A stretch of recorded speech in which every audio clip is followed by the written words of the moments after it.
And a warm welcome, a warm Boston welcome to Dr. Kevin Sabet. Quite an introduction. Thank you so much, Jody, for putting this on. It's great to be back in where I've been living the last 6 years, and just an enormous brain trust here, and many of my mentors here, and Dr. Madras, Sion, and others who've done so much tireless work, and such an honor to share the stage with these luminaries here. It's a real pleasure for me. I think it's just important to remember what a confusing issue this is, I think, for a lot of Americans. What a difficult issue, really, this has become. Patrick talks about the elephant in the room, and that's often what it is when we are trying to have policy discussions. And I think that's because, as Americans, we come to this issue with a lot of baggage. I mean, for a lot of folks, marijuana represents something from, a culture war type of issue. It represents, Nixon and Watergate and anti-establishment in the 70s. And our judgment, therefore, is clouded about sort of what we're talking about today with what kids are experiencing with modern marijuana. And just to give you a little story about this, I was at a high school, and I don't normally get to talk in front of kids. I love to, because I always learn a lot. I was at a high school in Iowa, 1,500 9th through 12th graders. And I got introduced by the vice principal, and before I was about to come up, the vice principal said, Dr. Sabet is going to be talking today, kids, about that roach clip that gets passed around at your parties. Now, when she said roach clip, the expression, on the faces of those kids, it was like she was speaking Japanese. They had no idea what she was talking about. None. And then that kind of passed. And then somebody raised their hand in the back and said, is he going to be talking about dabs? And she, she said, no, he's talking about marijuana. What are you talking about? And to me, that epitomizes what's the generational disconnect we have between the experience of the 60s and 70s and the harmless giggle and the protests and everything that marijuana used to represent 20 or 30 years ago, and really what kids are experiencing today. And, if you think about why that is, and just to start with some of the data, you look at and we're going to, thankfully, we're hearing from the world's expert on this next, so I don't want to go into too much detail, but you look at the level of THC over the last 30 or 40 years. I mean, you couldn't smoke the cardboard from your hemp waffle now and probably get the same THC as you could during Woodstock. Because the level, 0 to 3%, 1 to 3%, just pales in comparison with what kids are experiencing today. And, of course, we know that actually that's because of a selective breeding process.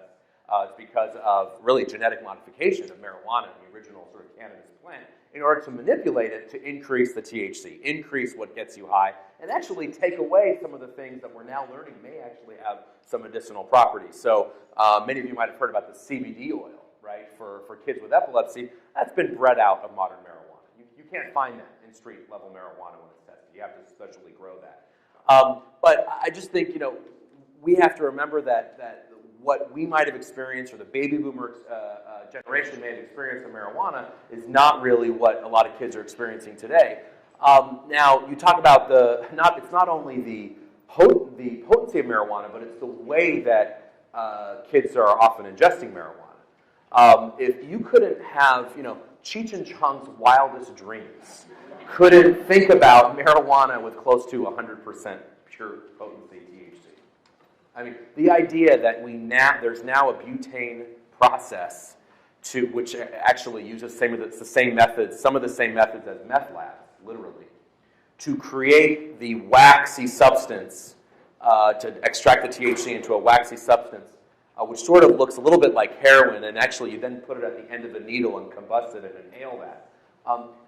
That is just not emblematic or representative of the marijuana that, a lot of our elected officials talk about they used to use in their youthful days or whatever, 30 or so years ago. And so it's not only the potency, but it's the way that we're ingesting it. And by the way, it's not just that, it's the edibles that we're now ingesting. So the idea that you can now eat marijuana in something that resembles an everyday item is extraordinary. And it's something that we could not have talked about even 15 years ago.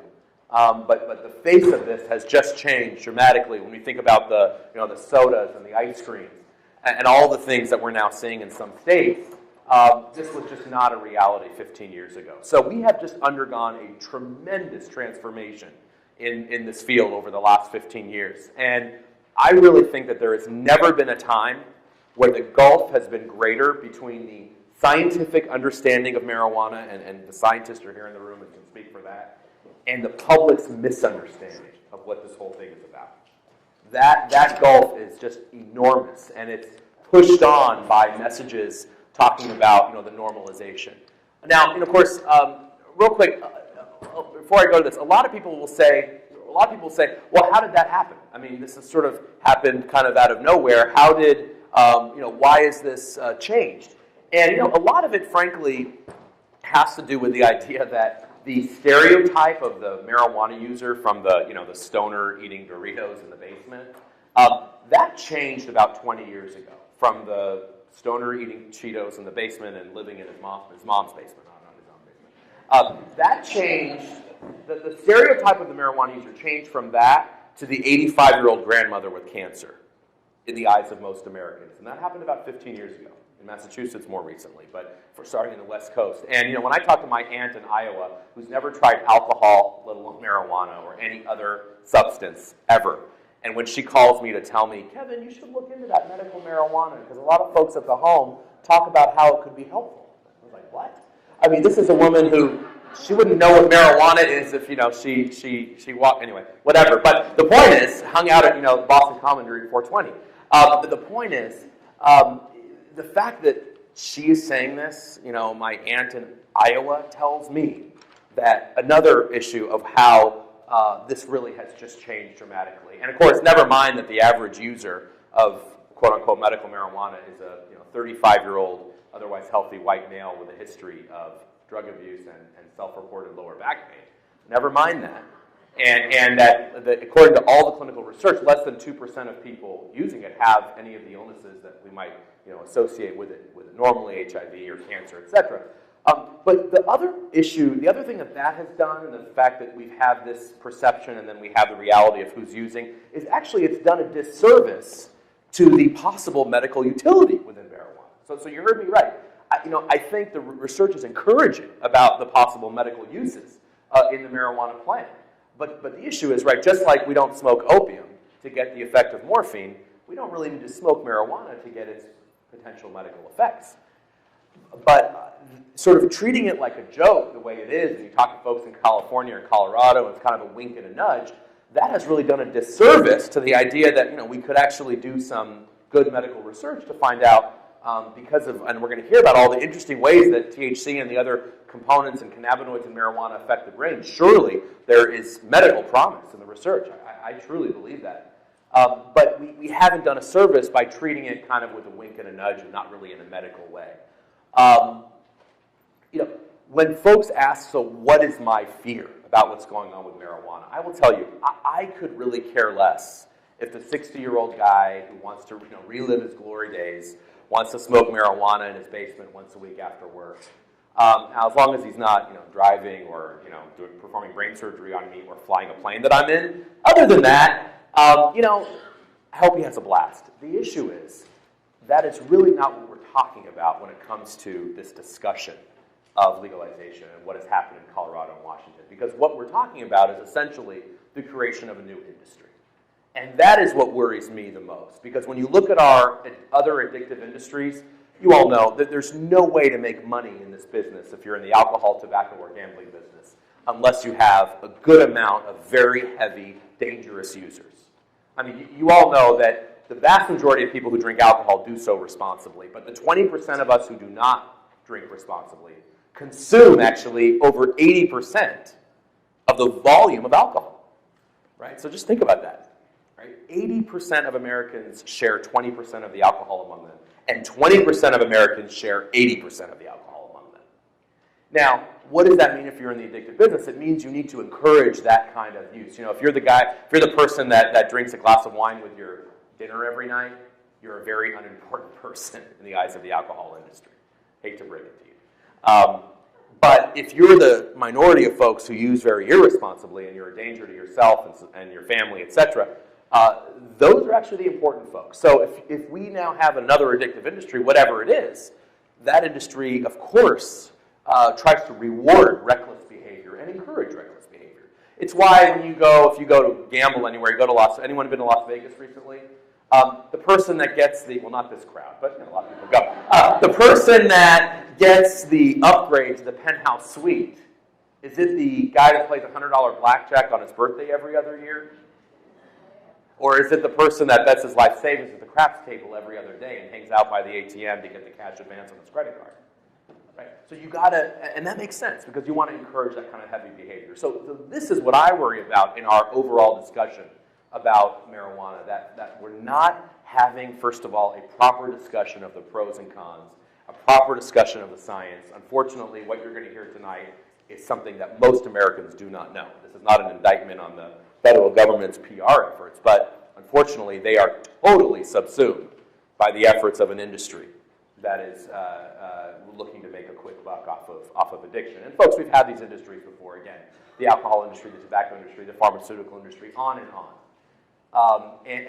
So when I look at the folks behind the marijuana industry, and I look at the guys with the Yale MBAs in their hands, who are, literally as we speak, just fundraised over $107 million in their first round of private equity funding in order to fund this industry.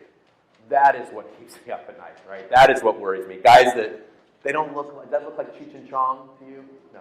Guys that, some people say they kind of look like me. I get a little offended at that. But basically, guys with, suits and a tie and an Ivy League MBA in their hands with a $1 billion plan to become the Philip Morris of pot, as one of them was recently quoted in the Wall Street Journal. That is what worries me. And so when we talk about that, when we talk about marijuana, to most Americans, it's the protest thing and the harmless giggle and the rite of passage. And unfortunately, we get caught often in this false dichotomy of what we can do about it. The false dichotomy says this: either we incarcerate and continue a war on drugs that's not successful, or we legalize. Or the false dichotomy says marijuana is going to cause addiction the first time you use it and make you use heroin the next day, or it's the harmless herb that really does nothing. Marijuana has absolutely no medical value, or it's the cure-all for all kinds of cancers and any muscular disorder. And that kind of sort of black and white discussion has really obscured our ability in this country to talk about this as adults. Why can't we separate the medical issue and talk about the medical components in a non-smoked way that I know this sounds crazy, where you get your medicine from a pharmacy and your doctor. I know, radical, right? As opposed to, well, we're going to legislate it, and you can't go to your pharmacy, but what I'd like you to do is go across to the sort of bad part of town, and the old strip mall with the pizza shop. You're going to see a neon green cross flashing. Go in there, Granny, buy yourself some super silver haze from the 27-year-old that's never stepped foot in any kind of higher education institution. Good luck. I don't know why it has to be that or nothing. I don't know why we can't just have a proper adult conversation about this. And I think, and Patrick's been the first person to have show leadership on issues of incarceration, issues of the imprisonment rate that we have in this country, where blacks and Latinos are about 6 to 7 times more likely to be arrested than whites. And this issue of a private prison industry. But our choices are not between those policies and legalization. Anybody in here think that the legalization of alcohol has been a social justice success? How about a public health success, at least? No. So why would we ever base anything on something that's already proven, frankly, to be disastrous, and we're sort of stuck with because of a cultural accident, really, because of a cultural reason? I don't know why we can't learn from the past, why we can't learn from the tobacco industry. And so we actually recently put this ad up in the New York Times that shows perception is this guy's face. The reality is the Wall Street CEO in a boardroom. And because, and I want to thank many of you for helping us place this out in the New York Times a couple weeks ago, but this is what I think we need to do as leaders in the community talking about this, is to talk about this in a more intelligent way and talk about this industry. So, we already, as I wrap up, we already have evidence that it's not only a tobacco-like industry, it's actually the tobacco industry itself. The third largest tobacco industry company in the world, Japan International, just recently bought the technology for the first e-cigarette that's both a marijuana e-cigarette and a tobacco vapor. You can do both. Plug it into your USB and it looks like a pen. Good luck if you're an 8th grade teacher in Colorado thinking you're going to detect marijuana use among your kids, because it looks like a stylus that you would use in your iPad. We just found out yesterday, even the slides don't even have it, that the 22nd Century Tobacco Company just announced that they have now entered the marijuana business because they want to manipulate the amount of marijuana like they have the amount of nicotine in pre-rolled cigarettes to be able to have different brands in the market. We have the papers from the tobacco industry from 40 years ago when they were lying to Congress and lying to the American people about what they were doing. We're going to see a film later tonight that talks about that. And I hope you stay for that. It's a 10-minute film that really goes into the history of tobacco and what we're seeing with marijuana. Because, folks, the question is, who will we listen to this time? Are we going to listen to the industry that said for 80 years, no, trust us, it's actually not addictive and it doesn't really do that much damage, and doctors prefer Camels and it's good for you. Or are we going to listen to the scientists that identified these problems very early on? I think that is really the question. This is just some stuff from Colorado I thought I would show. This took me 2 minutes to cut coupons from one of the largest newspapers in Colorado. This is the advertising we're dealing with. This is just here. We're hearing about all the tax revenue that we're going to be getting if we do this. By the way, we have a lottery here. How's the public education system? Fully funded, the lottery? How about alcohol treatment? Alcohol treatment providers in here, you're good to go? We have a lot of tax revenue from that. Tobacco even? Tobacco cessation? No. And so now we're just offered the latest thing that's going to, give us the wonderful revenue that we want. So when we stick to bumper sticker solutions for public policy, legalize it, lock them up, we end up with bad outcomes. And so my sort of quick and dirty on this is if it can fit on a bumper sticker, just be very skeptical. Because this is a nuanced issue, folks. And we're not even talking about the role with other drugs and other issues that Massachusetts has been dealing with lately, and where marijuana fits into that. We should also do that. But the reality is, by the way, didn't bring in even a third of the revenue promised so far in places like Colorado. And we know the black market is thriving. We're told we'll get rid of the drug dealers. That's not really happening because they just undercut the legal price. It's not that hard to do. So just ending with this again, and this is kind of a preview to this film we're going to see, but I think we do need to remember our past. We need to remember the lies and deceit from a similar industry that we had, and frankly many of them that we still have, as we move on to this question. And we need to listen to the scientists. Let's listen to the research, and then make an educated decision. And that's why we're here tonight, and in that light, I'm pleased to introduce the director of the National Institute on Drug Abuse, Dr. Nora Volkow, who has just done tremendous work and leadership in the federal government on funding this. NIDA, of course, as you know, funds over 85% of the world's research on drug abuse. And with Dr. Volkow and Hal, we have been learning all sorts of interesting things about especially how these drugs affect the brain and how we can learn from them to help people enter into recovery. So, Dr. Volkow. Good evening, everybody. It's a pleasure to be here, and I actually thank the organizers for inviting me. And the last time I was here actually was with Patrick Kennedy, and he was celebrating the 50th-year anniversary for men going into the moon. And I think it is, as I was thinking about it, and I said, this is an example of the things that we can do as humans that is extraordinary. It beats any imagination.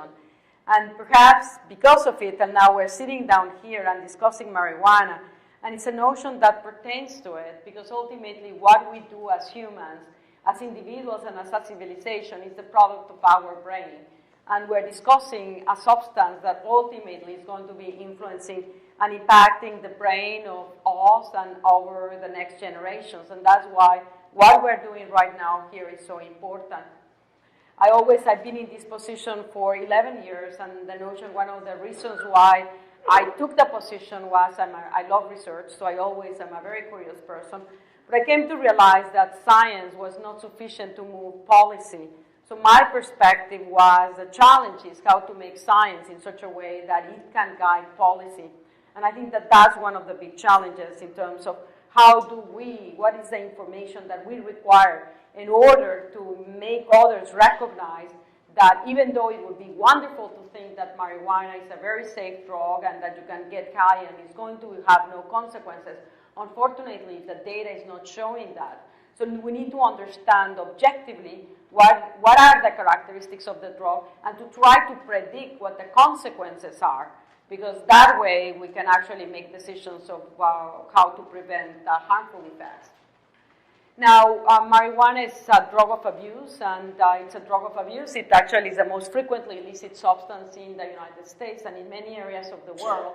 And at least 1/3 of the American population has been exposed to marijuana, and approximately a little bit more than 2 million individuals start marijuana every year, are new users. So the United States has one of the highest rates of abuse of marijuana globally.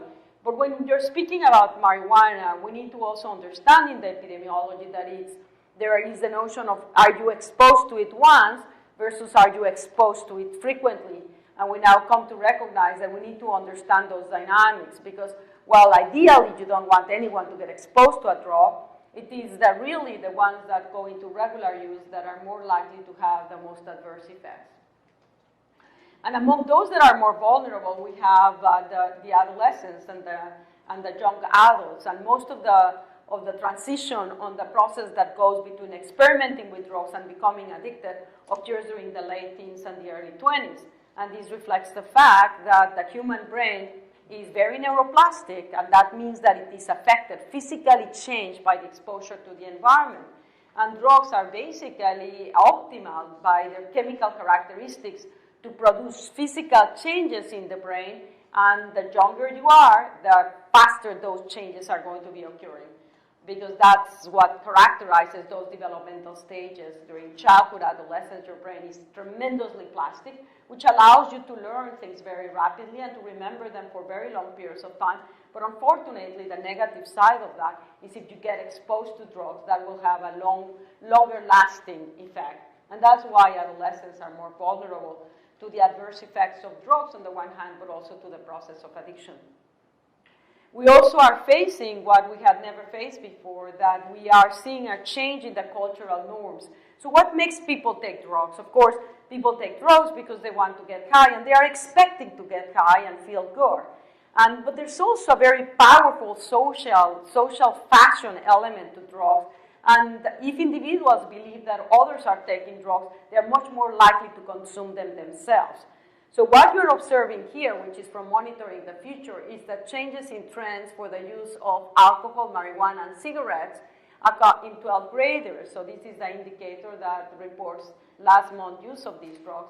And what you can see for the first time over the past 3 years, we have seen more teenagers abusing marijuana than abusing tobacco. And again, this reflects the changes in norms that have made adolescents be aware that tobacco actually is a non-desirable behavior, while at the same time we're changing the cultures towards marijuana being a drug that is not a negative, that it has many potential positive effects, it has even medicinal purposes. And those cultural change influence adolescents. And in fact, we've seen for many, many years that as kids believe that the drug is dangerous, marijuana is dangerous, they consume less and vice versa. So the cultural norms do influence adolescent behavior.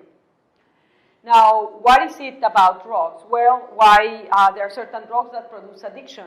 And we now know for many, many years that all of the drugs that produce addiction, and that includes the legal and the illegal drugs, all of them have the same pharmacological effect in the brain. They increase dopamine in the nucleus accumbens. They increase dopamine in brain reward regions, activating them. And our brains are hardwired to respond to rewards. So when you get a drug and it's actually activating that reward center, your brain is going to respond to it. And in fact, that is very relevant because biology evolved these reward centers in order to motivate our behaviors.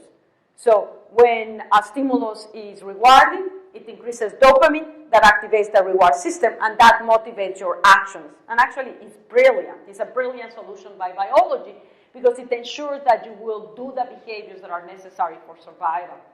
So and therefore, food, sex, social interactions, all of them stimulate dopamine. And to the extent that they stimulate dopamine in brain reward regions, they activate and motivate your behaviors. And drugs do it, except they do it much more potently. And by so doing, then they motivate your behaviors. So, but there's something extremely interesting about drugs that actually is very relevant as we discuss the issue of the legalization. And it hadn't occurred to me until I was sitting there and I was listening to the presentation. When you get a rewarding stimuli pleasurable, dopamine goes up. But it's interesting because dopamine not only goes up with stimuli that are rewarding and pleasurable, but it also goes up with stimuli that predict that your brain, that you're going to get a reward, which we call conditioned stimuli. And again, this is an extraordinary, brilliant solution by biology. Think about it. So you are going to actually increase dopamine when you see a stimulus that predicts that you're going to get a reward. And because increases in dopamine enhance your motivation to do the behavior in order to get the reward, that ensures that you will do the behaviors necessary in order to consume that drug. In this case, because drugs are a reward. And as we legalize drugs, what we're going to be doing is actually not just making the drug more available, but we're going to be surrounding ourselves with all of these stimuli that we're going to get conditioned. And the thought came to me, because I had never thought about it in terms of how legalization can be negative, when I was looking at Kevin's advertising and these wonderful candies and all of that, and I'm getting conditioned to them. And I said, I'm going to start to crave. And it's an automatic process. So this is another aspect why legalization of drugs has a very negative effect, because it brings forward stimuli to which you get conditioned that will make you automatically, just by visually looking at them, activate those dopamine systems that motivate you to want to have them. And again, this is like to drive a lot of, we know that from drug addiction, a lot of the drug-taking behavior. So here you have the different drugs, amphetamine, marijuana. Marijuana is less potent in increasing dopamine than amphetamine, but it's equivalent to what you see with, actually it's equivalent in its magnitude of increases in dopamine to what you see with nicotine and alcohol. And even heroin is much less potent than drugs like amphetamine, cocaine, methamphetamine, which are among the most potent in increasing dopamine.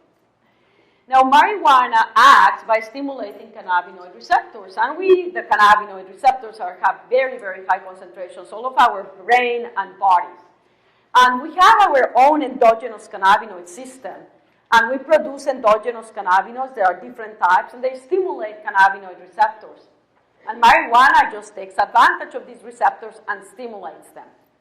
However, what happens when you're actually taking marijuana is that the stimulation of the cannabinoid system is much more potent. And when you take it repeatedly and frequently, then your biology adapts and you start inhibiting the synthesis of your own endogenous cannabinoids and changing the concentration of cannabinoid receptors. And the result is that while you may feel great when you're intoxicated with marijuana, the moment that marijuana starts to clear your body, you will get into a state of deprivation. The endogenous cannabinoid system is not going to be signaling, and you will be feeling actually quite dysphoric, irritable, and unable to perform the functions that normally that endogenous cannabinoid system does, which actually gives us an understanding about why a drug that can decrease anxiety can also produce very adverse effects when you're actually withdrawing from it. Cannabinoid receptors are in multiple areas of the brain. Some of the ones that have the highest concentration include the brain reward region, but they are also highly concentrated in the in the cerebellum, where you say coordination, which allows us to more coordinate our actions. They have very, very high concentrations in areas of the brain involved with judgment, which is actually one of the reasons why it can impair thinking process and sensation. So they are also all over our body. And that's why, on the one hand, there's a lot of interest in the pharmaceutical companies. There's been for many, many years of the development of compounds that activate directly or indirectly this endogenous cannabinoid system for the treatment of a wide variety of disorders, including exactly analgesics, including medications that may be useful for pain, anti-nausea, anti-glaucoma, anti-inflammatory drugs based on endogenous cannabinoids by inhibiting the enzymes that metabolize them. So they are potentially extremely interesting as pharmacological targets for a wide variety of diseases, including the metabolic syndrome. So there is a lot of interest, not surprising. I say they are all over our body, and we actually don't even completely understand the whole physiology of these cannabinoids. They produce addiction, yes they do, whether people like it or not, and it's actually quite surprising that people still question that marijuana produces addiction. You can actually generate an animal model where you can actually document all of the symptoms that characterizes the process of addiction. It's harder for some people to recognize addiction for marijuana because it leaves the brain very slowly, so you don't have the traditional, very powerful withdrawal that you see with drugs like heroin or with alcohol. On the other hand, you don't have it neither for cocaine, and nobody right now questions that you can become addicted to cocaine. Of course, in the 80s, people questioned that you could become addicted to cocaine. And this is a data that's actually, again, very interesting. As you look at data, you have to actually question what is its significance. This is a series of, it's an example of a studies where people try to see how addictive is one drug versus the other. And one of the ways that epidemiologists have tried to quantify that is by determining of those people that get exposed to a drug, what percentage of them will become addicted. And what you see here is 32% is for tobacco, 15% for alcohol, 9% for cannabis, and 17% cocaine and heroin. So according to this graph, epidemiologically, and it's very correct, based on the numbers of cases that we have, perhaps the most worrisome is tobacco, which actually has a higher percent than heroin. Now, if you think about these two drugs, pharmacologically, I can tell you heroin is much more potent as an addictive drug than tobacco. And so is actually the stimulants, which is 11%. So why this difference? The difference in terms of ultimately in a society, how many people are going to become addicted based on exposure is dependent not just on the chemistry of the drug, but it's in legal status. Legal status will determine that the drug becomes much more widely available, and hence the likelihood that you will repeatedly administer is much higher, which will increase the likelihood of the transition into addiction. But also, as I say, when the drug is legal, it allows for advertisement and placement in many avenues that lead the person to actually start to get conditioned to multiple environments. And conditioning will drive the desire to take the drug. This is how our brains are wired. And it is very likely that one of the reasons why tobacco is so difficult to stop taking, why it's so hard for people to smoke, is that you smoke on almost everyday activity. So literally you become conditioned to a myriad of stimuli around it that can then elicit that desire to take it. So my question is, do we want to generate something similar for marijuana? And my answer is absolutely no, because then you will see this 9% of those exposed to marijuana, you will see a much greater number of them becoming addicted. Now, is marijuana bad for the brain? I think that I'm going to just basically focus on the aspects that relate of is marijuana bad for the developing brain. Because I'm going to take Kevin's position. I think that if someone wants to basically give up work and and says, I want to enjoy my golden years, blah, blah, blah, I'm going to get stoned and as long as I do it on the basement or someplace like that, ultimately, who cares, right? But we cannot be so cavalier when it comes to young people. Because young people, number one, their brain is developing, and you are building your future generations, where we are going as humans, where we are going as a society in the younger generations. And the issue is, could exposure to marijuana affect the brain? And I gave basically already, so sometimes we use these like bumper stickers. I say there are bumper stickers questions or arguments that people say, well, you have arguments, you have legalized alcohol, blah, blah, blah, and tobacco, and you have said you don't want to legalize marijuana. I said, I didn't legalize alcohol, nor I legalized tobacco, right? Plus, let's think about it. Tobacco, even though it kills a lot of people, it kills a lot of people. 400,000 people that die from nicotine-related diseases in our country. It does not interfere with your cognitive abilities. It does not interfere with your motivation. Alcohol intoxicates you, and when you're intoxicated, your brain may not be working very well. But the pharmacokinetics, that is, the duration of the effects, are very short-lasting. That's not the case with marijuana. Marijuana directly interferes with the processes, with cognitive processes that are required in order to actually educate yourself, learn, memorize. With cognitive processes, with emotional processes that are related to motivation and drive. And those are crucial for actually building up the behaviors that will allow you to become successful adult individuals. So the question is it bad for the adolescent brain? This study that came out of Harvard many years ago, it was published in 2008, was one of the first studies that actually was documenting, yes, it's not good to smoke marijuana as an adolescent because if you smoke, and the more you smoke, so there you have from 400 joints in your adolescent years to never. You will have, the more you smoke, the lower the likelihood that you will gain a university degree, the lower your personal income, the more likely that you are unemployed. So these are not good indicators. There are many papers that have actually been published like this, of different sample sizes. Most of them have been criticized because people say, well, you're claiming that you are not getting a university degree because you smoke marijuana. But how do you know that the person that had already disadvantaged cognitively was not at a greater risk of taking marijuana, and that's why they took it? So you are doing a circular reasoning. It's not that they are not achieving educationally because of the marijuana, but because they were already at a disadvantage, they use marijuana as a way to cope. Now, that is something that has been used as a criticism for the majority of the studies that have been published showing that marijuana is adverse for your brain as an adolescent. But there are two studies that I want to highlight. They are both of them very recent. This was published in the last month in Lancet. And actually, it's a study that takes 3 large cohorts, prospective, longitudinal. So these are studies in New Zealand and in Australia. Large studies. It includes a total of 3,800 subjects. For some of the indicators, there's less sample, but it's between 2,500 to 3,800. And what they show is they are evaluating them from age 13 until age 30, and they are assessing how frequently they are using marijuana. And what this study showed is in this very large cohort, a dose effect, documenting that the greater the amount of use of marijuana, the greater the likelihood, these are the odds ratios, of becoming cannabis dependent, of becoming addicted to other drug use. And actually significant, it captured my eye because I hadn't seen that, a significant 6-fold increase in the risk of suicide if you are a regular marijuana smoker.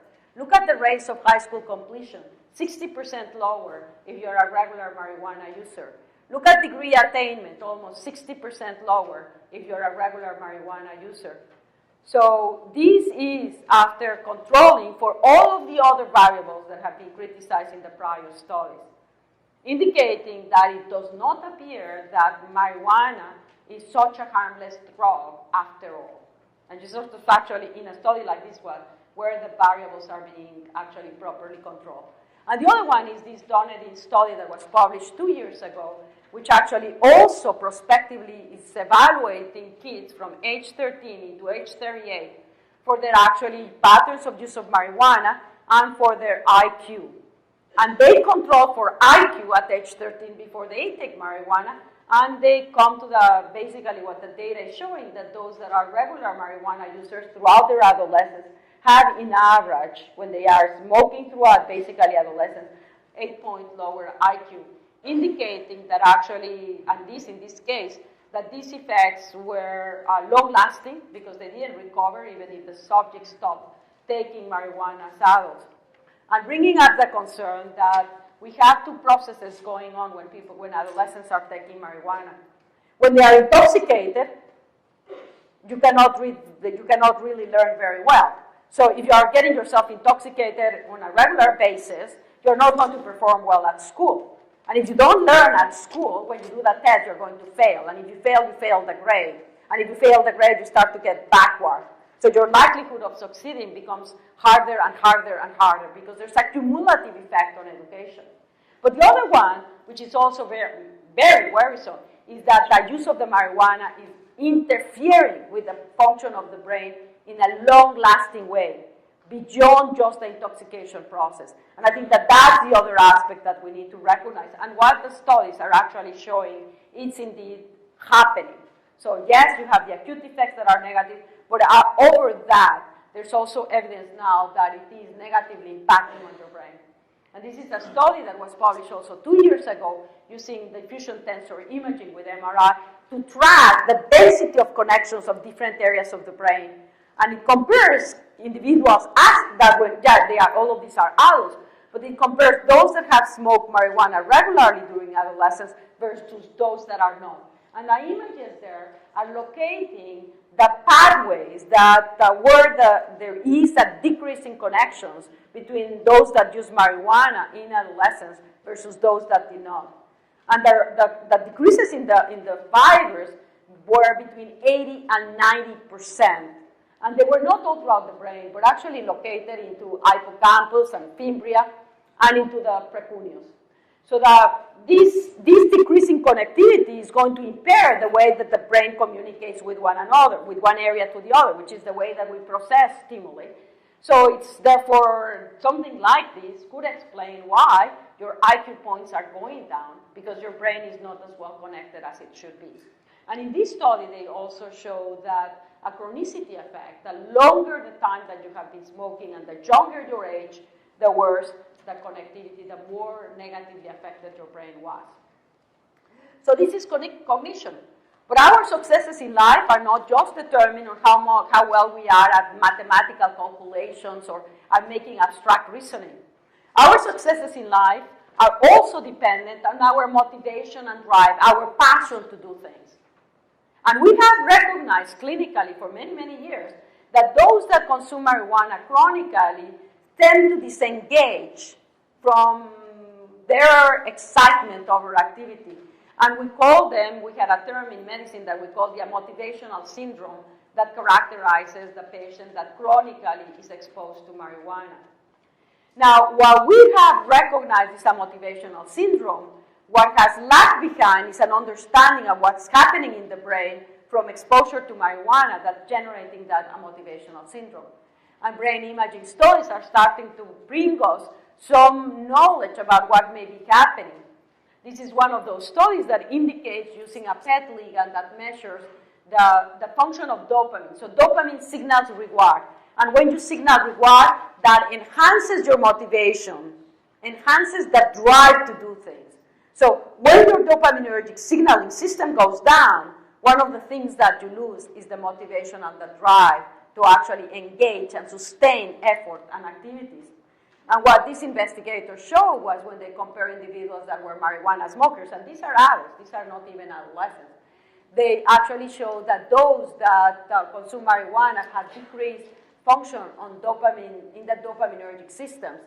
And the lower the function of the dopamine system, the more severe the motivation. Indeed indicating that the repeated use of marijuana, and this is in adults, this is not adolescents that I'm speaking, in adults, the adolescents are more plastic, so you would expect even this may be worse. You're actually going to undermine the capacity to feel excitement, drive, and motivation. And if you think about it, we're speaking about the notion of education. What you want to think is, again, do we want a country that is stoned, that is basically disengaged on doing activities? Motivation, drive, is not an automatic process in our brain. It's something that we cannot afford to lose if we want to actually be active members in a society. Mental illness. That's another extremely important aspect of the marijuana. When you speak about tobacco, we actually recognize that mental illness, the mentally ill are at much greater risk of the abuse of substances. So when we're discussing the issue of legalization of marijuana, just like as Kevin asked about the question of alcohol, are these successes? Is nicotine a success on policy when you actually legalize it? Are we really avoiding the disparities? When we speak the dialogue of marijuana and says we don't want to incarcerate kids, we don't want to incarcerate African Americans, we don't want to actually negatively affect minorities. Yet you know, where do we see the highest rates of marijuana use? Among American Indians. You know what the rate of, in the United States, the regular use of marijuana in 12th graders is 6.5%. In American Indians, it's 13%. That's regular use. That's daily use. So are we, when we legalize, are we going to protect them? We're going to make them more vulnerable, and so the mentally ill. Now, this actually also illustrates this is adult. This again, looking at the cannabinoid system. We have a cannabinoid system for a reason. And in this study, for example, you are showing that this is an images of the cannabinoid receptors, and these are people that are controls, and these are marijuana abusers, adults. And you can see that the concentration, the levels of cannabinoid receptors go down in the brain of people that are taking marijuana. Why? This is the way that biology works. You saturate it, you homeostatically downregulate. The problem is that once you downregulate and you are not intoxicated, your brain is not going to be functioning properly. Also, look at this. Actually, this is the brain with the regular use of, because cannabinoids are actually very, very high concentrations, and they regulate the neuronal signaling between synapses. What researchers are starting to observe is that there are significant differences actually in the volumes of two of the limbic areas that are most relevant, of great relevance in psychiatric diseases. The hippocampus, which is very important in memory, but it also regulates the activities of the frontal cortex, and it's a system that is disrupted in schizophrenia. And the other one is the amygdala. The amygdala is probably the hub area in our brain for our emotions. And it's an area that's implicated both in depression and post-traumatic stress disorder. Both of these brain regions are loaded with cannabinoid receptors.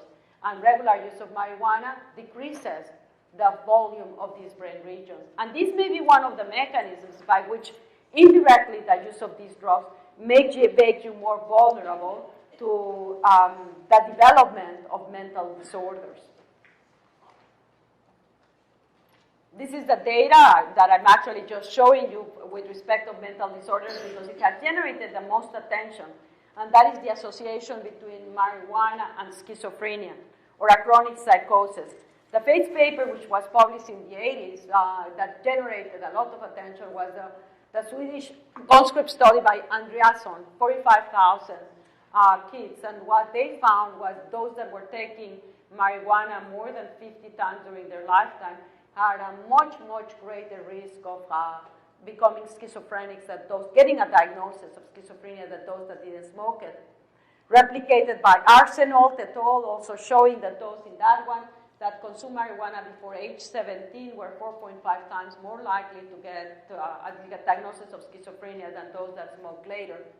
More recent studies linking this higher risk of marijuana to specific genes, in particularly the AKT gene, which is a gene that makes you vulnerable for schizophrenia. But what this study is showing, that if you have that gene that makes you vulnerable and you smoke marijuana regularly, your basically odds ratio are sevenfold. You're increasing dramatically your risk for schizophrenia. Similarly, if you consume marijuana with higher content of 9-THC, your risk also increases significantly, indicating as we go into the new area of marijuana, we need to recognize actually that we're going to be making it much more available, that this will actually also, while we're making it more available, we're making it much more potent. And Kevin showed that the data indicating that the average in the United States for the marijuana that is taken out by the DEA is 12.5%. It was a little bit less than 6% in 2000. So this is genetical engineering at its best. You're doubling the potency, and that in turn is making this drug much more potent, increasing the risk of vulnerability. And this you can see many indicators. This is just showing how as you look at the plasma, the blood levels of drivers through time, the content of 9-THC is going up. Yes, because they are smoking a marijuana that is much more potent. This data, I want to actually show you that I had mentioned to you, this is the data that indicates regular use of marijuana among 12th graders. It's actually basically at an extremely high level, considering that we have very high content 9-THC. Daily use in the United States in 12th graders. In high school is 6.5%. Just think about it. 6.5% of teenagers in school are smoking marijuana regularly. What are the consequences? And I want to end up with a question. I don't want to make any statements. Just basically, I want you to think about it. This is the United States on its rating for its use of marijuana among high school students for 2 years, 2007 in blue and 2011 in red. The United States is in 3rd place in terms of the prevalence rates of marijuana use. 3rd rate. I mean, you shouldn't be very basically for the highest rates of use of marijuana. And to the right, I'm putting our ranking on the basically educational achievement of our students in the United States. So this is the international ranking of educational achievement of 2012. So it ranks 35 countries in mathematics, reading, and science. The United States is ranking 35 in mathematics. We're ranking 24 in reading, and we're ranking 27 in science. Do we want marijuana to be more available for young students to use it regularly? Who we are? I mean, what has made America so great? What has made Americans so great is the boldness and the passion and the creativity to do things. To me, it's very telling that I was here with Patrick celebrating the 50 years of the achievement of going into the moon. It was an extraordinary dream. With these indicators, can we afford to push forward a 3rd legal drug that will have, unfortunately, not just the fact that it's going to be producing addiction, but very importantly, jeopardize the development and productivity of the young people of our country. Thanks very much. I next want to introduce somebody who, when I left the White House in 2011 and was talking with Patrick about starting an organization that sort of rejected these dichotomies in marijuana, the arrest, prohibition or legalization. We realized that we needed public health researchers, we needed clinicians, we needed folks from the medical community to really step up.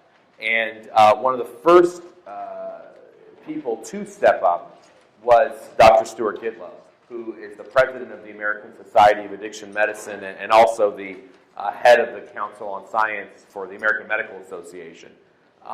And so it's just been such a privilege to work with Dr. Gitlow and the work that he's doing and the leadership in ASAM and in the AMA that has all the strides that have been made on this issue. So we're in for a treat. Dr. Gitlow, let's give him a warm welcome.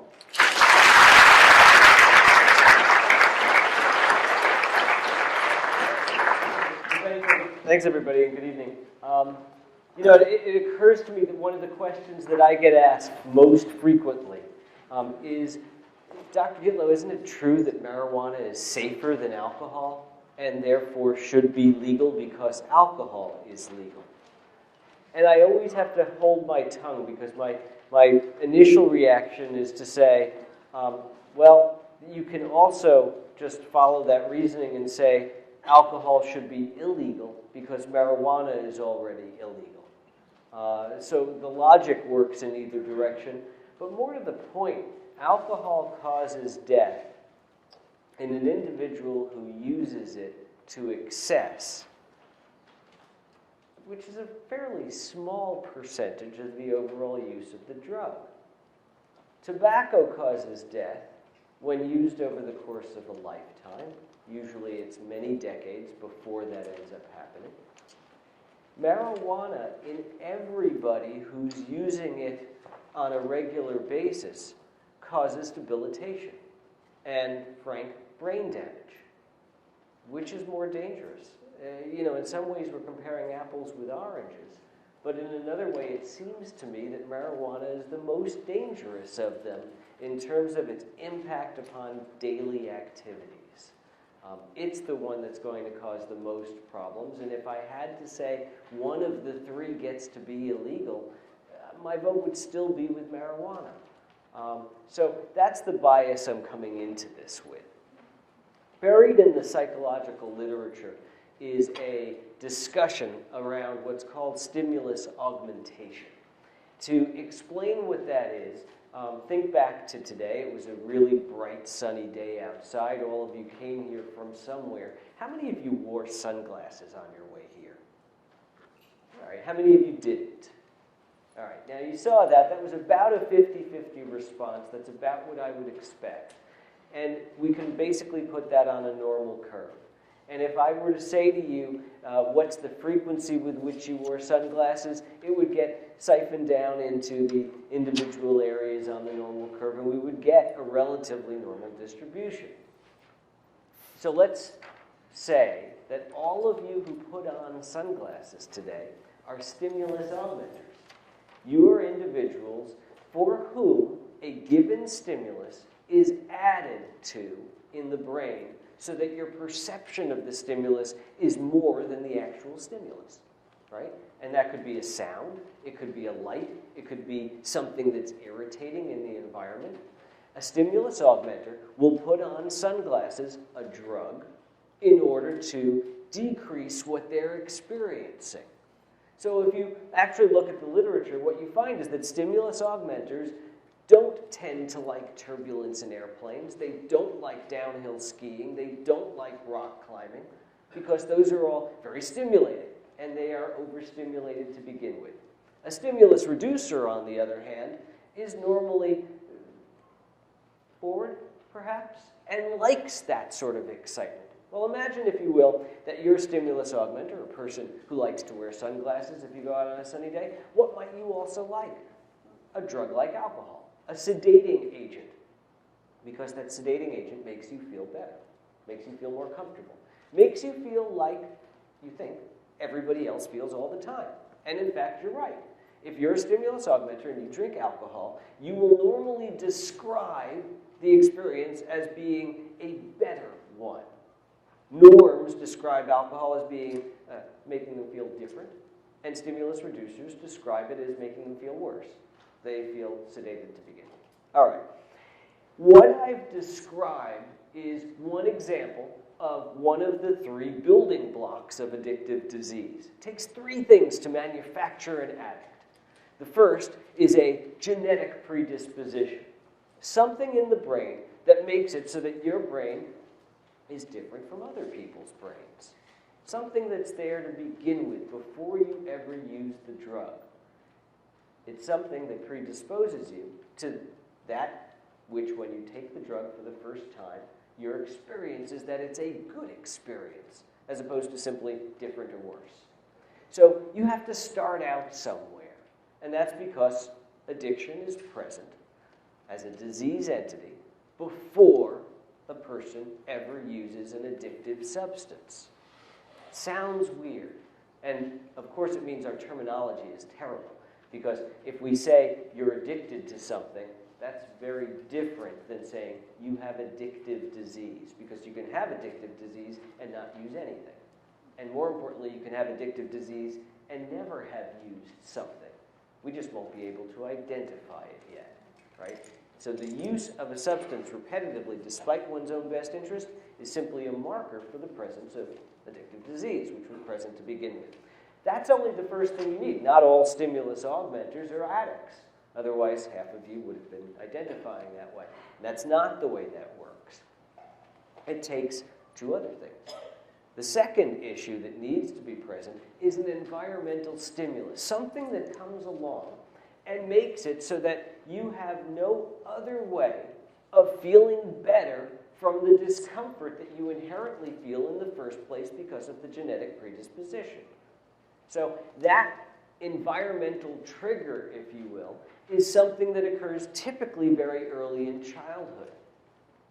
The parent that you're growing up with is irresponsible, inconsistent, mean, hostile, abusive, nasty, absent.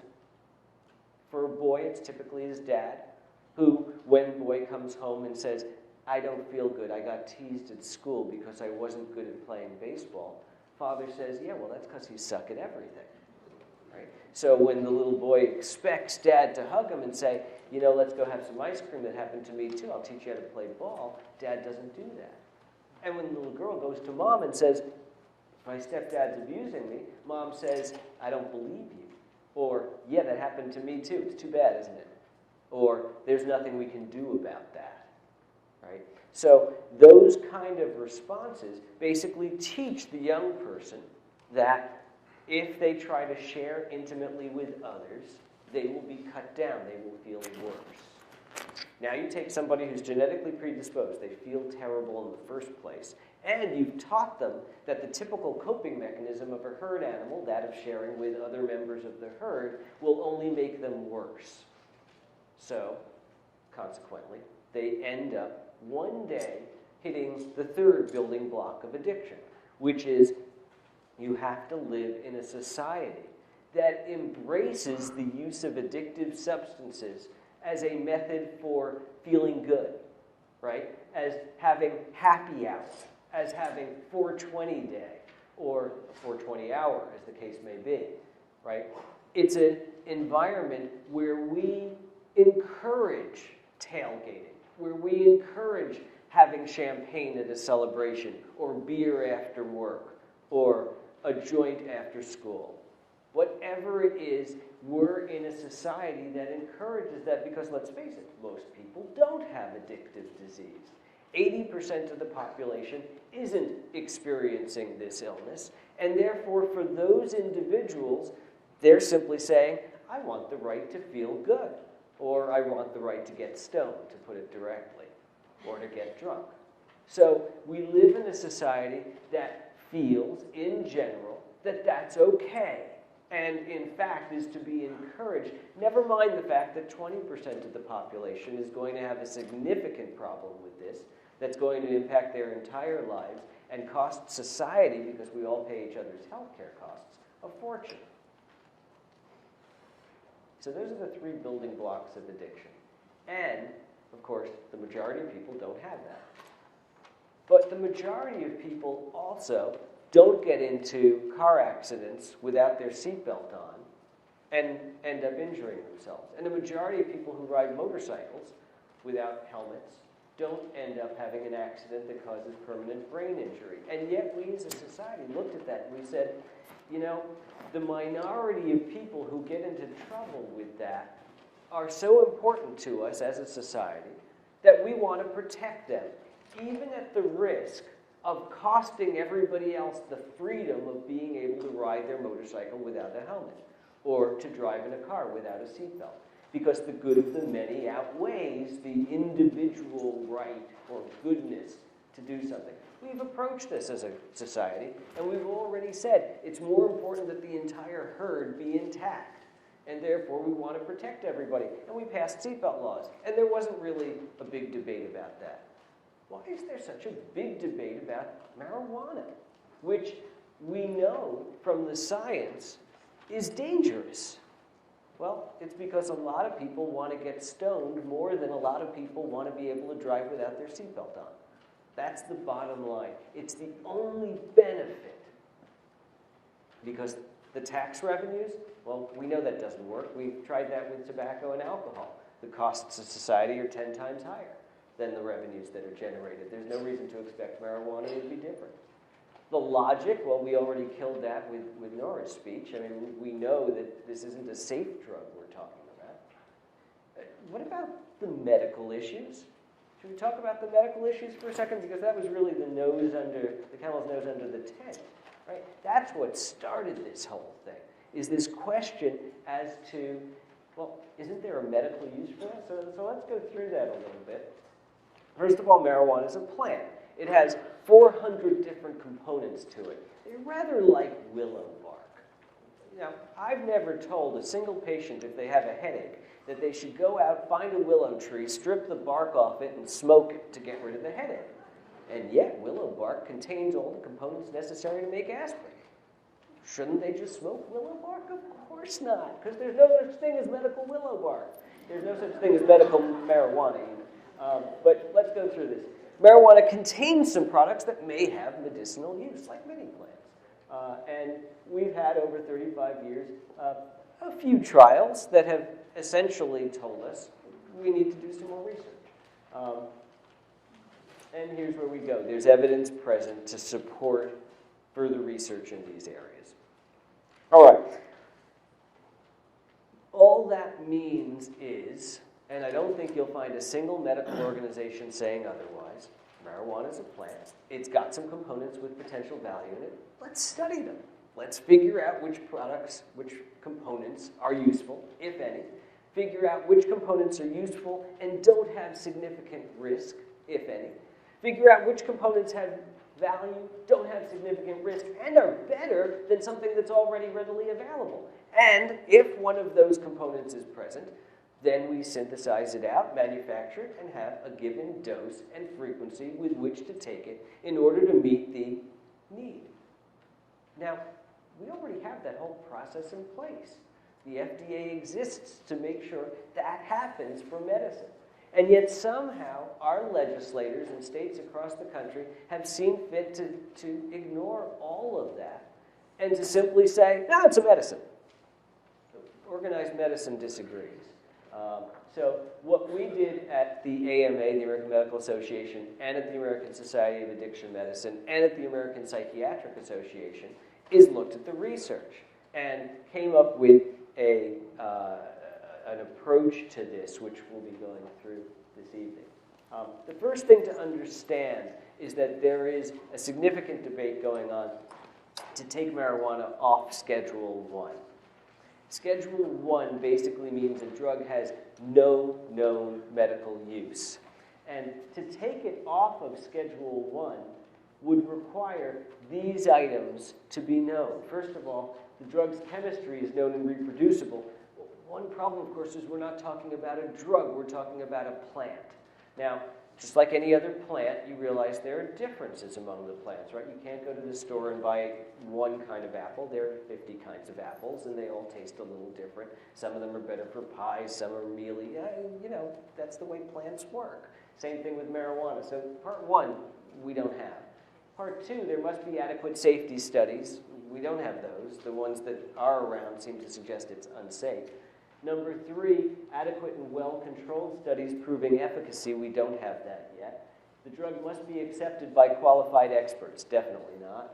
And scientific evidence has to be widely available. It's not, because there hasn't been a lot of research. Those are the rules as to what gets something out of Schedule 1. None of them have been met. So we're not anywhere near doing that yet. We have all the adverse effects of smoked marijuana. I won't repeat what Nora already spoke about. All of it bad. Here's the AMA recommendations.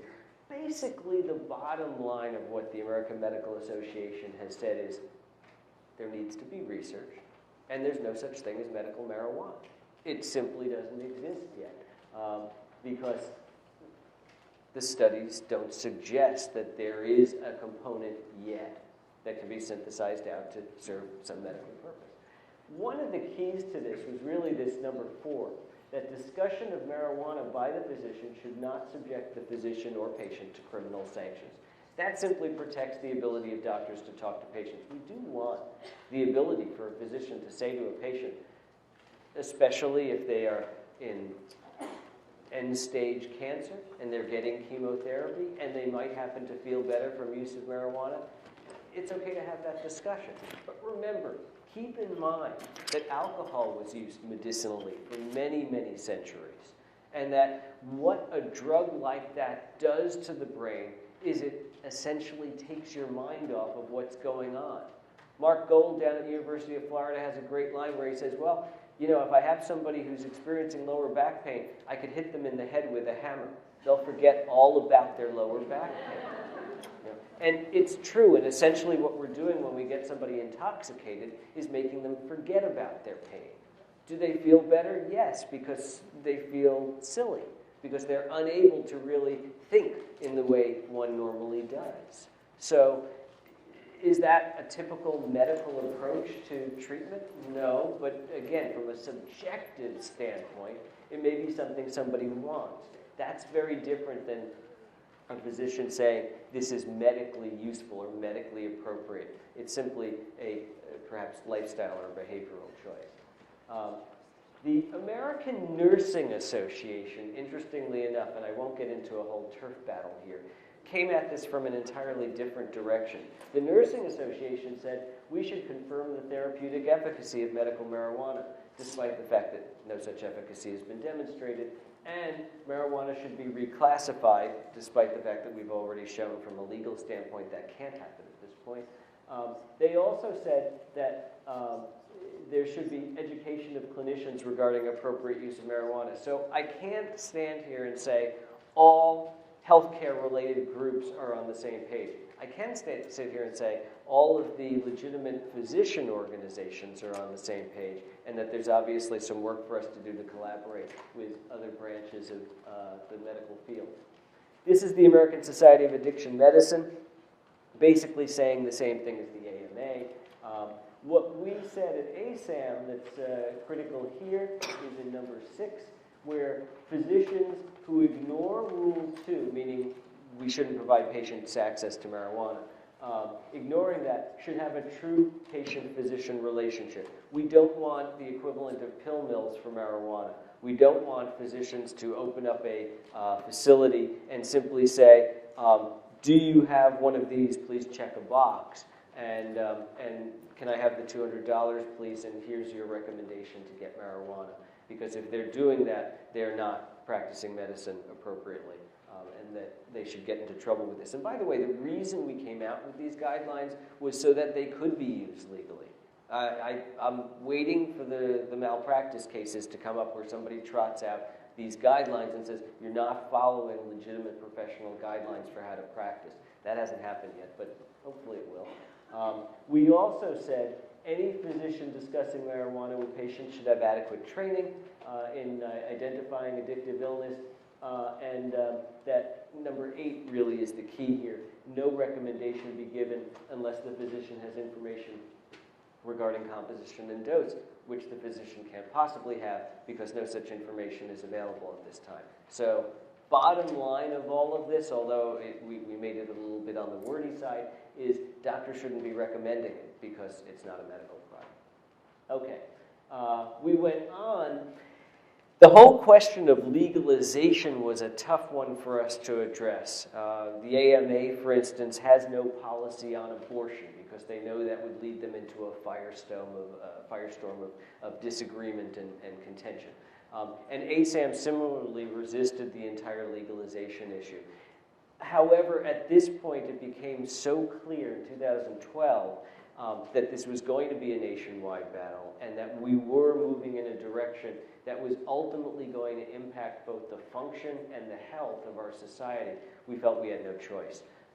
And we've done this and fighting. I think in the last 2 weeks, we've had editorials on CNN, letters to the editor in the New York Times, front page stories in the Boston Globe, the LA Times, New York Times, all on this issue, fighting what has been an amazing amount of propaganda from the proponents of legalized marijuana. And at least we now have a policy we can stand on in order to combat that.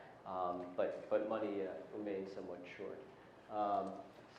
APA, this is the American Psychiatric Association, comparable guidelines, again, basically saying that there are problems out there and that all of this needs to be looked at and studied, but there is no such thing as medical marijuana. Let me get to the end here. Again, there is no such thing as medical marijuana. I can't say that enough. The term medical marijuana came from the, obviously, proponent side of the fence. And yet everybody has embraced it, which automatically gives some credibility to a non-existent product.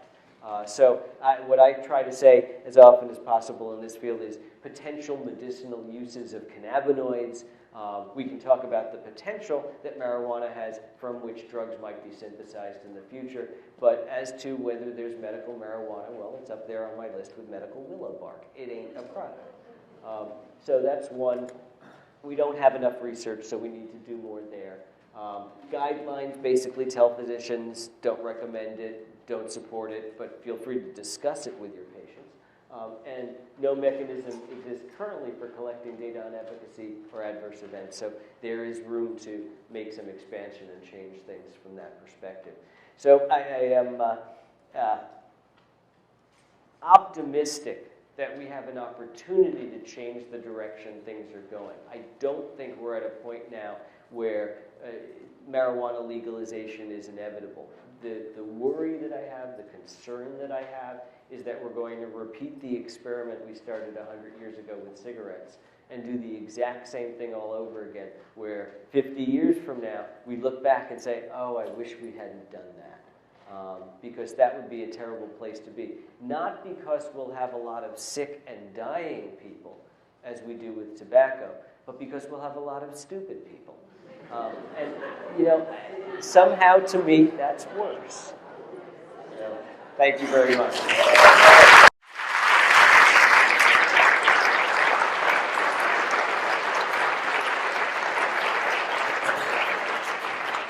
On that note, often when this discussion has come up, I get inevitably someone raising their hand and saying, well, wait a minute. I'm a kid, I've been in the math club, I'm a straight A student, I'm applying into Ivy League schools, and I'm doing just fine, using marijuana. Or I've heard, Kevin, marijuana is a gateway drug. It's a gateway to the White House because every single president in this last 20 years have used marijuana. I get those things a lot, or I have someone saying, wait a minute, Steve Jobs, the person that came up with one of the most successful companies of our time, was high on hallucinogens and marijuana the entire time that he was coming up with these products. So clearly, we're not going to all be done. And I have to turn that around, and I know we have some young parents in here, and have to say that, unfortunately, not every kid is a genius. And I know that's hard to take.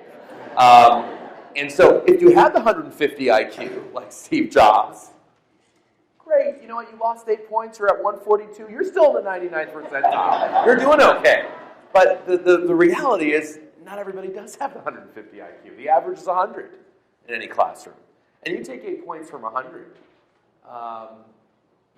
That is the difference. First of all, we know that every single IQ point is directly related to about $17,000 worth of annual income. But besides that, when it comes to getting that promotion you wanted, getting the degree that you wanted versus the one that you had to settle with, that's the kind of stuff we're talking about. And obviously, it's not for every single person that uses. It's just it's a risk, and based on genetic and other factors. So, we hear that a lot. People saying, "Well, I know this person that did this or that." And as I can't remember who said it, maybe it was Alan Leshner, used to always say, the plural of anecdote is not data. And we like to say that we have these stories, and I know this person that did that or that person that did that, and we really need to be looking at the studies that look at 15,000 people over time, I think, are more important. So, and the other note that Dr. Gitlow brought up was this issue of repeating the mistake and coming back in 50 years. And that's why I'm really excited to, before we sort of have the main event with Patrick speaking, we'll come down here for a minute and join you to watch a really wonderful film that's actually going to be premiered, I think, for the third time in front of an audience. We did two other smaller audiences recently, but about this issue of tobacco and marijuana, just coming off of the comments that we just heard Stu gave. So enjoy this 9-minute or so film that will stimulate probably more questions and discussions, and then we'll come back and have Patrick close us out. Thought-provoking. I think we could have a whole... Now, see, this is when I need my sunglasses that Stu was talking about. I'm definitely one of those people.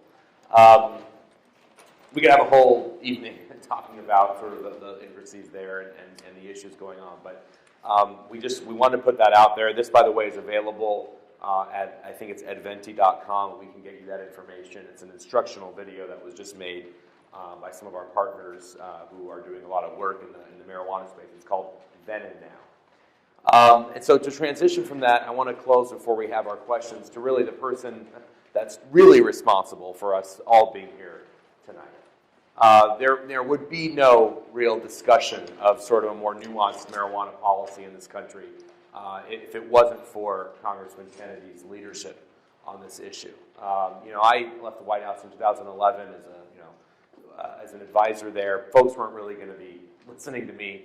I don't have the household name, certainly. And, Patrick's thorough engagement, down to, the details of where we should be going and how to conduct a truly, evidence-based conversation about marijuana in this country has been just so impressive. And we're all so lucky to have him on our side when it comes to addiction, mental health, and really fighting for us every day as he continues to do tirelessly. So without further ado, Patrick, take it.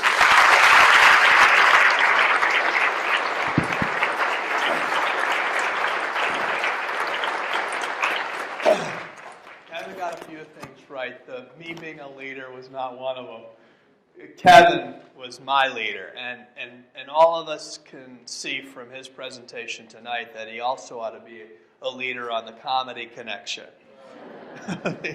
He really does manage to weave in the humor there, which is so good because it's if it weren't funny, it'd be tragic, and it's unfortunately for so many families just a story of tragedy. So, and Stu, thank you for the fantastic presentation, and of course, didn't Nora Volkow just nail it?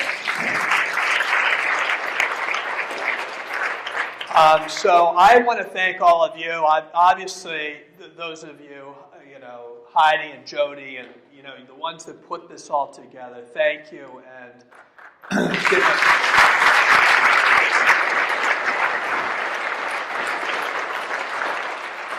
and the messages that you heard at the outset about joining a coalition and being part of a response. I know that you have now some time to really mount an organizational effort to stop the full legalization. So I hope tonight was helpful to you in really understanding that you're on the side of the angels here and trying to take this on. And I don't know, I've had a few people already tell me that they've never heard this side of the story. And it is something, and even I didn't know this side of the story until I had a chance to really sit down with Kevin. So the fact of the matter is most people don't know this other side. Tonight you got it in stereo sound from the best people that could deliver the message. But it's now up to you to take this message out and try to spread the word. That's what tonight's about. You heard it from the best. You can take it to the bank. The science is there, the evidence. And now we need you to do what you're already doing, because none of you are in this room by accident who haven't already been involved in this movement. So I just hope you take some comfort in the fact that you've been on the right track. You've been following, many of you, your instinct. And your instinct is correct. And it's backed up by science. So I just encourage you to keep that effort going. So I was leaving Congress and trying to figure out what I was going to do with the rest of my life. And I had this bright idea that I might want to continue to work on the issue of mental health parity, which I had been involved with when I was in Congress.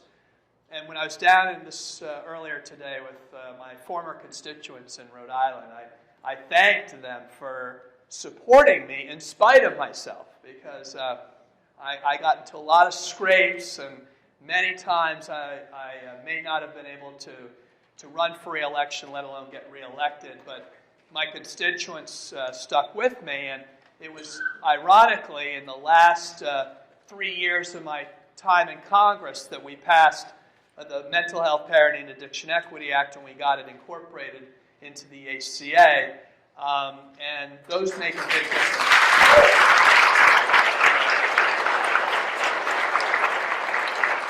So, I found that it took a while for the rule to be issued by the administration, And so there was still a need for me to kind of stay active.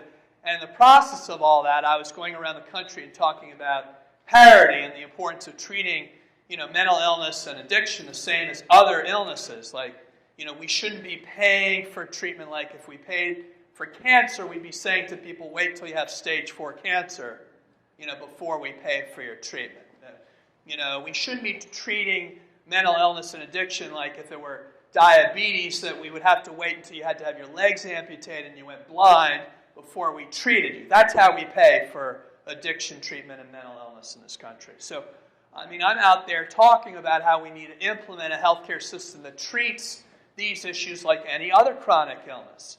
But I'm out there, and the elephant in the room is, here I am trying to fight for improved mental health and lowering addiction rates, and yet our country is like steamrolling along in the opposite direction with this whole campaign to de-risk and to legalize this third legal drug, after all the experience we've had with alcohol and tobacco. And the experience that I've had is I've also had, as Stu mentioned, a lot of people come up to me and say, Patrick, why are you taking on alcohol? I did what I could, but there's 10 lobbyists for every member of Congress who lobby on behalf of the liquor industry. And that's probably times, 10 for the state legislatures. There's a reason why we can't stop the commercial advertising of hard liquor, which you now see on your cable TV. It's because the power of this lobby is untold. So do we want to, as you saw in this movie, create a new lobby? Because the difficult thing that you're all going to have is combating the power of the money on the other side. That's what we've got. That's why we're in trouble in our democracy, is because we're up against the money, and democracy can't survive if it doesn't have an equal billing in terms of opportunity to get messages across. And that's what we're going to be up to here. We're going to have another side that's going to be convincing people of all the messages you heard Kevin and Nora and Stu talk about. And there's going to be little in the area of public health that can combat those messages, just like with the alcohol industry and the tobacco industry. So my point is that we just need to stop this thing before it gets too far along. And I thank you all for your support in helping us try to take this on. I think we can do it, but the challenges we have are obviously enormous. And I just hope that you don't give up your trying to do the right thing, because none of the things that ever happened in this world that were positive happened because we didn't all join in together and try to make it better. And it took a lot of people who didn't think there would be any change, who worked with others, that then ultimately got that change because they joined in collective action. So I just want to thank you all for what you're doing, and we've got a lot of work to do, and I know there's some question and answer now, so I appreciate the chance that you've all given us to give this message. We have obviously this whole issue, especially in New England, being acutely affected with opiates, and the fact that we have more people dying now of drug overdoses led by opiates than of motor vehicle crashes, which is really unbelievable if you were to talk about this 10, 20 years ago. That would cross over. It is incredible. So I'll ask Dr. Gitlow this question here. With the increase in the opiate problem, how can we respond, and what should we think about when we're confronted with an argument that says, marijuana is safer, relatively safer, and we should perhaps use it to treat mild to moderate pain instead of opiates, which cause direct deadly overdose? Well, first of all, opiates aren't indicated for treatment of mild to moderate non-cancer chronic pain. So if they're being used in the first place, that's bad medicine. That's first and foremost.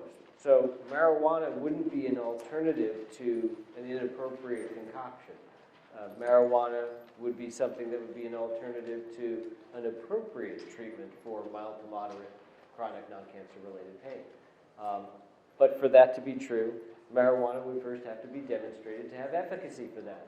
And it hasn't been shown to have such efficacy.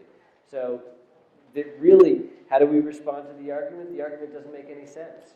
That's how I respond to it. That's one thing. The other point that I'll make is that opiate-related addiction probably is a little bit different than all the other addictive diseases. Now, ASAM takes the position that there's one addiction. Addiction is addiction is addiction. APA, American Psychiatric Association, differs, and they say there are different addictive diseases. Independent of which paradigm you happen to embrace, the use of opiates repetitively leading to a physiologic dependence and the addiction that can ensue from that is probably a little bit different and has a different history than the discussion I gave, which would apply more to sedative hypnotics, benzodiazepines, alcohol, marijuana, cocaine, etc. You know what's so amazing is when we think about the way opiates were developed 100 years ago, at the fact that there was so much interest in looking at opiates for medical use, and with marijuana there was a little bit of interest, but it died out. And so marijuana and opiates cannabis and opiates took such a divergent path in that we were able to recognize the medical utility of opiates, but also the potential for abuse, whereas cannabis just went down really the potential for abuse path.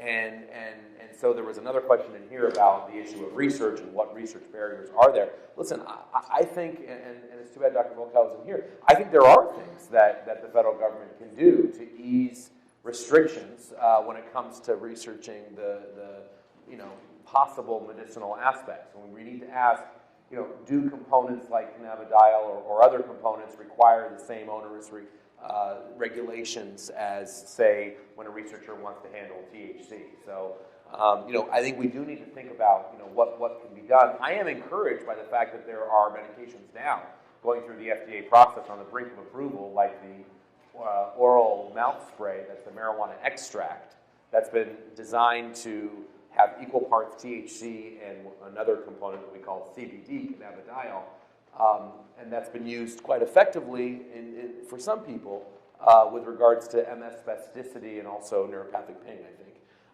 And it's been already approved in about 28 countries and with very little abuse. I think those are the kinds of things that we should be, sort of facilitating. But going back to your point about opiates and marijuana, we're seeing the diversion of marijuana now from medical use to kids. And hey, that's just what happened with opiates. I mean, the epidemic we have now is because OxyContin was in the medicine cabinet and people started using it, and now it's easier and cheaper to get the real stuff on the street. So this is like, talk about replay. We're going back down this road where we're going to be ending up saturating the market and getting more people exposed, just like with opiates. And one of the difficulties, again, with all of the addictive drugs, any one of them, they all have a greater effect the first time they're used. And everybody always ends up chasing that effect. That's true for the opiates as much as it is for drugs like marijuana or drugs like Valium. So that the very first time you use, it actually does seem to work. Now, let's just look at ourselves for a second in terms of prescribing habits. If you look at benzodiazepines, Valium, Librium, Ativan, Klonopin, drugs like that, they are often prescribed for more than 8 weeks. In fact, most patients taking them are taking them for more than 8 weeks. And yet, none of the studies of those drugs showed efficacy beyond 8 weeks. What happens at roughly the 8-week point is that you begin treating the side effects that the drug produces. So that beyond 8 weeks, most of what you're treating is the result of the drug use in the first place.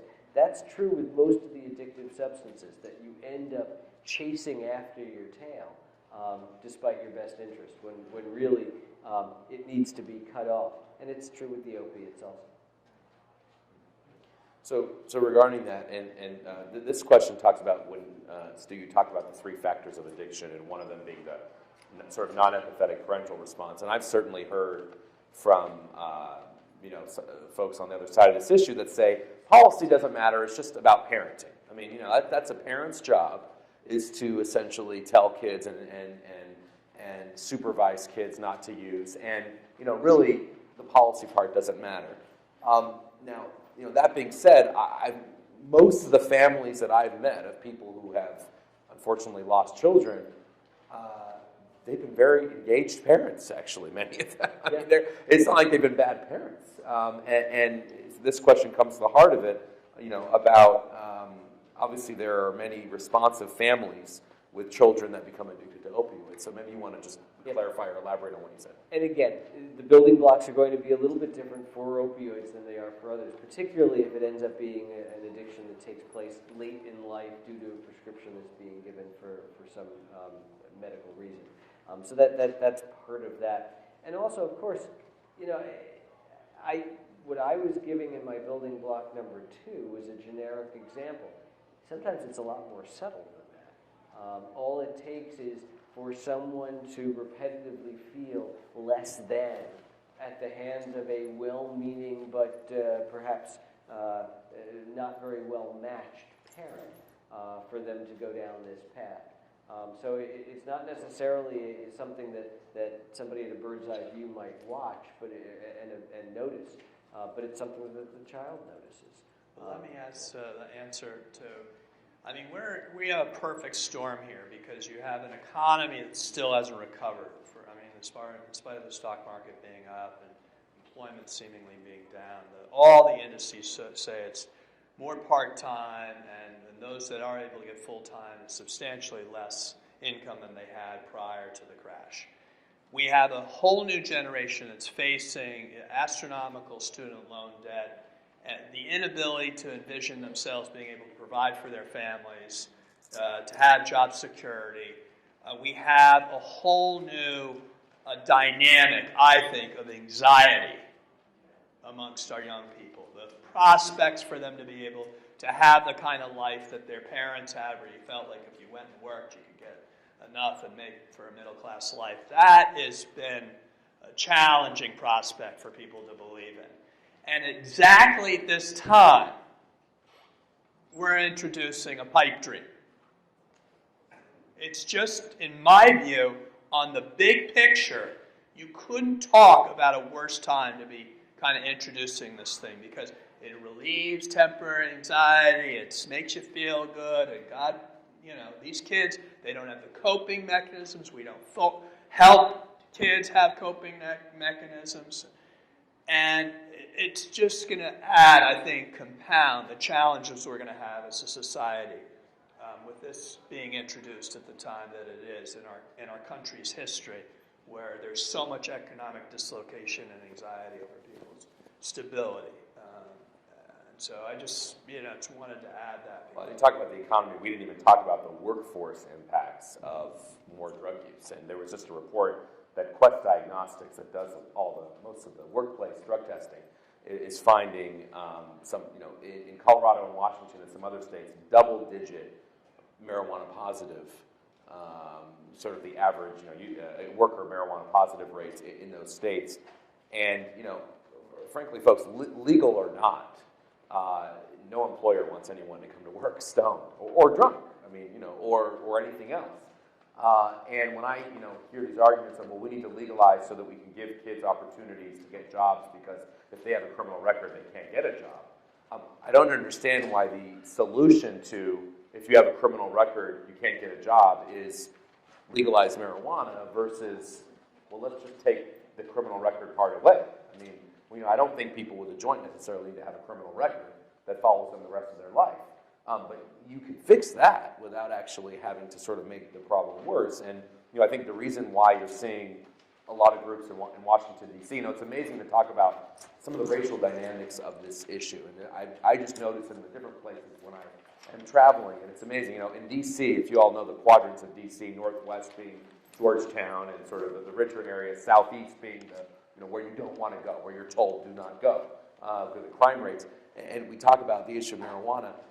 There are always so many, it's sort of like we would be villainized in Northwest D.C. because in the discussion, it's really easy to have a kind of a sort of theoretical discussion about how legalization is so wonderful. But when we go to Southeast D.C. and talk to folks who are dealing with the worst parts of our alcohol policies and sort of really feeling the public health impact, we're given a hero's welcome because they know that more drugs is not going to help prospects of getting a job, isn't going to lift people out of the economic problems. And by the way, speaking of that, when you look at liquor stores in this country, in poorer urban communities, we know there are actually 8 times as many in those communities than in upper class communities. And that's, of course, because if you're in the addictive industry, you want to go for the vulnerable part of the population that doesn't necessarily have the health care, the housing, the education to fall back on to stop the slide to dependence. So now, Patrick, this is an interesting question. You know, there's this person writes, a willful ignorance going on regarding sort of rejecting science, right, when it comes to things like climate change and other issues. How do we overcome the inclination to reject clear scientific evidence to reach our youth about educating drugs? So we're here at President Kennedy's library. When I was first selected, was invited down to Fort Bragg to rededicate the John F. Kennedy Special Warfare Center, because President Kennedy wore the wearing of the Green Beret. And you can imagine the humbling experience of coming in there, and they had all these Green Berets standing in salute and everything. And I had to speak in front of them. So I first had to go around. The general took me around. He said, Congressman, our Green Berets have more mental health, afforded to them as psychiatrists 24/7, anytime. And I'm like, this guy saw my bio that I cared about mental health, and he's just giving me what I want to hear. I said, General, it's my family's like I say, my dad supports the Green Berets. I'm going to be supportive. I'm on the armed services, whatever you need. It doesn't, the mental health thing, I'm glad you think that's important, but these Green Berets don't need mental health. They jump out of planes and they swim under the water for 5 miles, and they come out on the beach, they speak 5 languages. They take out the Target, they're home reading to their kids before dinner time. What do they need mental health for? And the general said, Congressman, you got it all wrong. We don't look at mental health as something for weak people. We look at it as, quote unquote, a force multiplier. It makes our strong people even stronger. And I'm like, wow, what a concept. Like that you would invest in preserving and protecting the most important organ in our body and promoting the most important thing to us as successful people. So I think it's like we have, because Americans, you walk by any bookstore, it's how to be this and how to be better and more successful and make more money and be more convincing and blah, blah, blah, blah, blah. We as Americans want to be better and faster and smarter, better looking and everything else. Wouldn't it be good if we could turn this around and put it in the, like the presidential physical fitness? President Kennedy was all about that. If we could do mental fitness, if we could tell our young people, this stuff is taking you hostage. As a young person, I wanted to go out and demonstrate my, autonomy. No, let's redefine that and say your autonomy is strengthened when you say no. Your autonomy as a person is going to be when you turn the other way. So, I don't know. I think it is a paradigm change. We need to figure out a different way to message this so that it's attractive.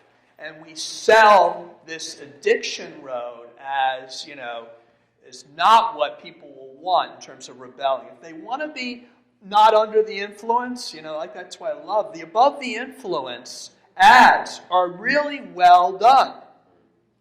Obviously, we haven't always been that successful with our public ads in terms of addressing addiction, but that one's one of the better ones. I just think that we could get that message out. I think we could change this.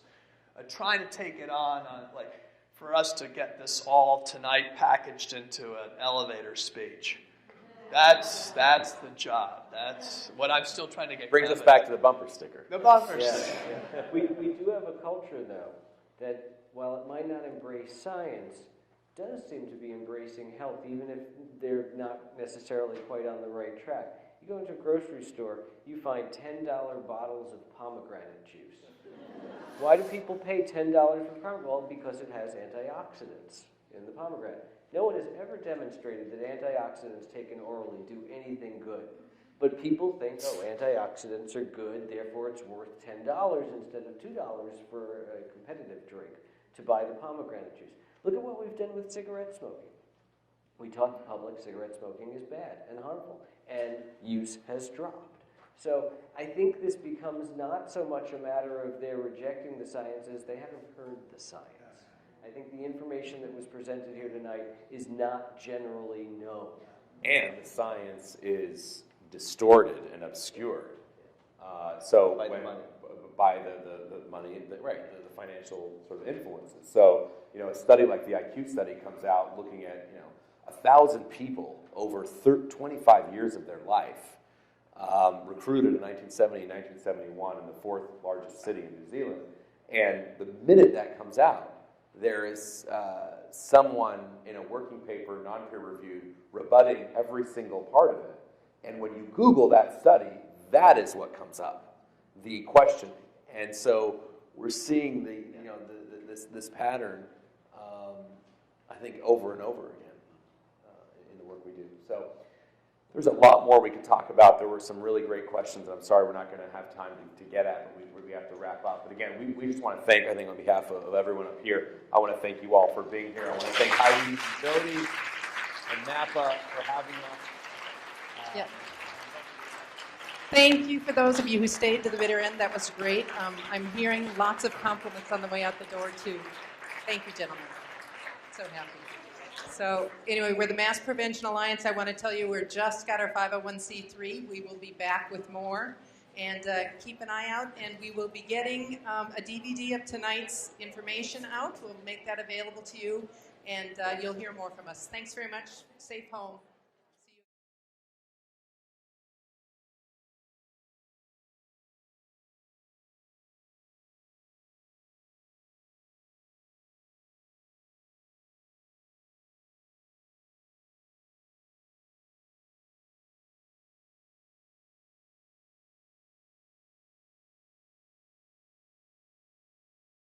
Mm-hmm.